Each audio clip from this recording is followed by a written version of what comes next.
இது இவ்ளோ சீரியஸா இப்படி ஆகும்னு நெனச்சு கூட பார்க்கல. என்னாச்சுன்னா, நேத்து டுக்கு ஸ்கூல் விட்டு வந்ததுக்கப்புறமா அவனோட அந்த கிராக்ஸ் இருக்கும்ல, அத வந்து பக்கத்து வீட்ல அந்த ஷெட் இருக்கும், கார் ஷெட். அது மேல போட்டுட்டானா, எடுக்கவே முடியல.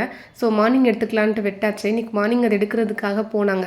அப்ப என்னாச்சுன்னா, கரெக்ட்டா அந்த லிஃப்ட் வந்து 4த் ஃப்ளோருக்கும், 3 ஃப்ளோருக்கும் இன் பிட்வீன்லயே ஸ்டக் ஆயிருச்சு. ரகு வந்து லிஃப்ட்ல மாட்டிட்டாங்க. நான் குக் பண்ணிட்டு இருந்தேன். எனக்கு எந்த சவுண்டுமே கேட்கவே இல்ல. அலாரம் பெல் அடிச்சது. நான் வேற எங்கேயோ நெனச்சுட்டு இருந்தேன். ஏன்னா, இந்த அலாரம் பெல்லாம் நான் லிஃப்ட்ல இருந்து தான் வருதுன்ட்டு எனக்கு அந்த சவுண்ட் தெரியாதா? ஸோ நான் கவனிக்கவே இல்ல. ஸ்கூலுக்கு வேறு டைம் ஆச்சா, 8:30 ஆச்சு. வேன் மேம் வேறு கால் பண்ணிட்டாங்க. இவர் என்ன ஒரு செருப்பு எடுக்க போனவர் இன்னும் காணுமேன்ட்டு திட்டிகிட்டு இருந்தேன். அதுக்கப்புறம் வெளில வந்து பார்த்தேன்னா, அந்த செருப்பு வந்து அங்கேயே தான் கிடந்தது. ஆளை காணோம். அப்புறம் பார்த்தோன்னா லிஃப்ட்லேருந்து சவுண்டு வந்துச்சு. அப்புறம் தான் தெரிஞ்சது, 10 மினிட்ஸ்க்கு அப்புறமா தான் தெரிஞ்சது அவர் லிஃப்ட்குள்ளே இருக்காருன்ட்டு. அப்புறம் உடனே ஓனருக்கு கால் பண்ணி அவங்க வாட்ச்மேன் அனுப்பி வித்தின் ஒரு 2 மினிட்ஸ்க்குள்ளேயே டக்குன்னு வாட்ச்மேன் வந்தாங்க. அப்புறம் வந்து ஓப்பன் பண்ணி விட்டாங்க.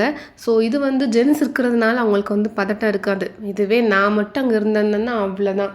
எனக்கு நார்மலாகவே லிஃப்ட்னாலே பயம். எத்தனை ஃப்ளோர்னாலும் ஏறி இறங்கிடுவேன். எவ்வளோ கால் வலிச்சாலுமே நின்று நின்று ஏறி இறங்கி போயிடுறது. இனிமேல் இந்த லிஃப்ட்டில் போகவே கூடாதுன்ட்டு முடிவே பண்ணியாச்சு. ஏன்னா தனியாக இப்போ மதிய நேரம்லாம் இங்கே வந்து அமைதியாக இருக்கும். ஒரு ஆள் நடமாட்டமே இருக்காது. அந்த டைமில் நம்ம லிஃப்ட்டில் மாட்டிட்டோம்னா என்ன தான் சவுண்டு நம்ம கத்தி கூப்பிட்டாலுமே யாருக்குமே கேட்காது. ஸோ அதனால் தனியாக இருக்கும்போது லிஃப்ட்டை கண்டிப்பாக அவாய்ட் பண்ணுறது ரொம்பவே நல்லது.